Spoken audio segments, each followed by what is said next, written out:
Hey everyone, it's Lexie. So in today's video I'll be doing my spoiler-free review of Beneath a Scarlet Sky by Mark Sullivan. And this is a kind of historical fiction novel centered around a real person. So it's loosely based off of Pino, who is a young man growing up in Italy during World War II. And he kind of has two parts to his story. So essentially, when the war kind of hits Italy kind of around 1942-43, he is sent to a church by his parents where he works there and learns and goes to school, but also he is tasked with basically helping smuggle kind of Jewish people and then kind of allied like fighters that end up in Italy over the Swiss Alps. And then his other thing later on is that he becomes a driver for one of the very powerful Nazi commanders of Italy. So obviously I found this to be very interesting, especially because it is loosely based off of a true story. So basically the author in like the foreword basically says that he did interview the real life Pino, but some stuff is basically kind of added to flow the story. So it's not, he said it's basically a fiction, like a fictionized story based off of a true story. But like I said, I think the biggest thing for me was that I learned a lot about Italy during this time. A lot of the books that I do read that are set around World War II and actually what I learned at school focus more on Central Europe and what was going on there. And I knew some of the stuff that was going on in Italy in terms of kind of Mussolini and all that, but I never really understood the extent of it as what I learned in here. So I think for me that's the biggest thing, is that I've learned a lot about what was going on at Italy during this time, because I feel like everyone was so focused on Hitler that the Mussolini was kind of, you know, is kind of an afterthought and basically what is taught, well, at least what was taught in my courses. So that part I really enjoyed. I think for me, I gave this a 3 out of 5 stars. Like I said, I think that was the biggest thing that I took from this book.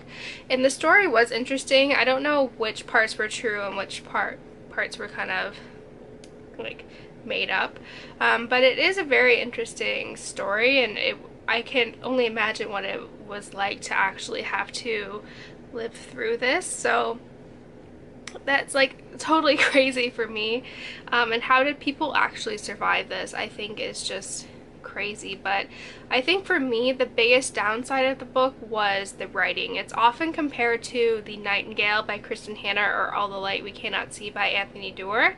And those books are fantastic World War II historical fiction novels, and what makes those books stand out not only is the story of those books but also the writing. And I think when a book is compared to those two books, I think it has to live up to a certain standard, and for me the story was there but not necessarily the writing. I felt the writing felt very much flat in some instances. First, in particular, like with the dialogue between the characters, it felt very awkward and just very unnatural. And I think like as I was reading this, like no one would actually say that in real life. And it also kind of struggled from some pacing issues as well. In particular, it would, for very important scenes, it would very much speed over them, and then for the parts that didn't really add much to the story, they dragged on for several pages or chapters. So it did struggle from that pacing issue. But nonetheless, I think a lot of people will really enjoy this book and just learn a lot. For me, the biggest thing for me I took away was learning a lot about what was going on at Italy during this time. So in my opinion, it's not the best World War II novel, but I learned a lot. So I take this as like, it's not the best, but it's decent. So I think some of you will actually really enjoy it, maybe more than me. I'm just very picky with my World War II books.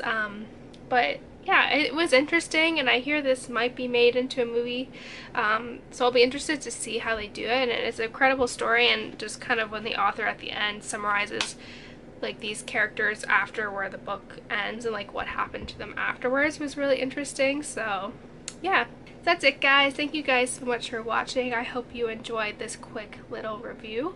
So yeah, don't forget to give this video a thumbs up, and I will see you guys next time.